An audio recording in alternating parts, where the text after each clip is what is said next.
Hello everyone, I've made several videos on Canadian and Australian immigration, but many of you keep requesting to make videos about other countries as well. So here is a detailed video about the recently announced UK's new point-based immigration system. This is a kind of a blockbuster change in United Kingdom's work and student visa. I will tell you about its background, overview, eligibility criteria, points table, some misconceptions, and also about the process. So if you're interested, stay tuned. Hey guys, I'm Shitanshu from Dream Abroad, helping you dream and settle abroad. So if you haven't subscribed this channel yet, don't forget to click the subscribe button and yes, press the bell icon so you don't miss any of my videos. Alright, so to start this video, let me tell you about the background and timeline of UK's new immigration system. Why such a major change is being done? It is because of the withdrawal of United Kingdom from the European Union, which is called Brexit, or Britain's exit from European Union. You must have heard about it in the last couple of years. Following a UK-wide referendum in June 2016, the British government formally announced the country's withdrawal in March 2017, beginning the Brexit process. Just a few weeks back, following a general election, the UK left the EU on 31st of January. Thus began a transition period that is set to end by the end of this year. This is when they are planning to implement a new system that will transform the way in which all migrants come to UK to work and study. From 1st of January 2021, EU and non-EU citizens will be treated equally. Let me make it very clear that it is not for the permanent residency, so please don't get confused. This is mainly for the work and the student visa. Okay, so what will be the benefits of this point-based system? Earlier, European Union nationals were able to grab jobs very easily, but now, just like the non-EU nationals, they need to score certain points to get a work visa. So basically, it increases the chance of non-EU nationals by many folds. Mostly the people from India, Pakistan, China or other countries like that will be benefited to get the work and study visa, but that would only be for skilled immigrants. Okay, so now let's talk about the overview and the eligibility criteria. The new rules aim to attract the brightest and the best from around the world, which will assign points for specific skills, qualifications, salary, or professions. Visas will only be awarded to those who gain enough points, whether you're from EU or not. You would be granted the visa only if you have enough points. Of course, this has been inspired by Australia and Canada's immigration system, so this is also a point-based system. Now, how you will actually get points, I'll tell you later in this video. But let's discuss the eligibility criteria.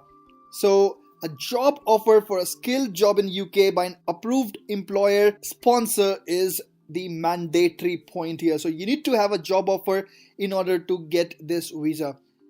The job will need to be at a required skill level of RQF3 or level 3 or above. Now what is this level 3? Let's check out. Right, so we are here at Wikipedia's National Qualification Frameworks in the United Kingdom. On this page here, it has mentioned the RFQ levels. So RFQ level 8 means you should have a PhD degree. Level 7 means that you should have a master's degree. 6 means you should have a bachelor's degree or diploma. And going further, you'll see that level 3 is actually quite low. Level A here means that you should have a school leaving qualification. So basically the educational qualification for this point-based system is not at all high. It is even lower than a diploma. So this is a very good point. You should be able to speak English at a required level. Now when I say that, you would instantly ask me this question: what's the band for IELTS, etc. So they haven't specified anything. They haven't even specified that we need to clear IELTS. I am sure there would be a criteria of clearing IELTS, because IELTS being a UK based English test, there would be a criteria for IELTS, but they haven't specified anything until now, so I won't give you any fake information. The minimum salary threshold would be 25,600. Earlier it was around 30,000 in the earlier phases of discussion, but then they reduced it to 25,600. If a person earns less than this, but no less than around 20,480 pounds, they may still be able to apply by trading points on specific characteristics against their salary. Now, what is this funda? What is this equation? I will explain it to you in detail when we discuss the points table. Apart from this, let me tell you that this is a program for skilled workers. For highly skilled workers like researchers, scientists, there's another route which is called as global talent route. For low skilled workers such as people working as laborers or maybe people working in the farms, there's no visa. They're actually cutting it down. They don't want to bring in people with low skill level into their country, so they've very specifically mentioned that there would be no route for people with low skill level to enter UK and work over there. Okay, so now let's discuss the points table. A total of 70 points is required to be eligible to apply. Some characteristics are tradable. So the cutoff score would be 70 points, and on what characteristics you will actually get those points, let's discuss. So the characteristics would be obviously your job offer. If you have a job offer from an approved sponsor, you'll get 20 points. If your job is at appropriate skill level, then you'll get 20 more points, and if you can prove that your English is at required level, you will get 10 more points. All these three factors are non-tradable. So basically, if you have a job offer by approved sponsor at appropriate skill level, and if you're able to prove that your English is good, in that case you'll score 50 points, and now you will need 20 more points to be eligible. How you can get 20 points? Now those 20 points you can get from your salary. So if your salary is actually above 25,600 pounds, in that case you'll get 20 points. But if your salary is lower than that, then in that case you'll get 10 points. And for a salary range of 20,480 to 23,039, you won't get any point. So basically it comes down to your salary as well. If your salary is good, you will directly be eligible to apply for the visa. Now if your salary is lower than that, and if you have a job in a shortage occupation, then you'll get 20 points. So that is an add-on. Let's say your educational qualification is PhD in a subject relevant to the job. In that case, you'll get 10 points. Similarly, if you have a PhD in a STEM subject relevant to the job, then you'll get 20 points. What is a STEM subject? It means science, technology, engineering, and mathematics. So basically, if your salary is less than 25,600 pounds, in that case, you need to be working in a shortage occupation, or you need to have a PhD degree. Only in that case you can get that visa. I think it is pretty straightforward, but I can give you a couple of examples to elaborate further. So maybe a university researcher in a STEM subject wishing to come to UK on a salary of let's say 21,000 may still be able to enter UK if they have a relevant PhD in a STEM subject. So they won't get any point for their salaries, but they would get 20 points for their PhD degree in a STEM subject, and that would make up to 70 points. Likewise, a nurse wishing to come to UK on a salary of let's say 22,000 would still be able to enter UK on the basis that the individual would be working in a shortage occupation. So the 20 points that she lost because of a lower salary level would be gained through the job in a shortage occupation. So I just hope that it is quite clear to you. Let's just quickly move forward and discuss the student and travel visa.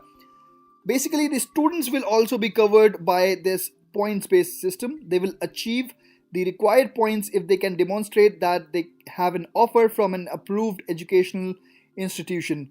They should also be able to prove their English language capabilities, and they should be able to support themselves during their studies in the UK.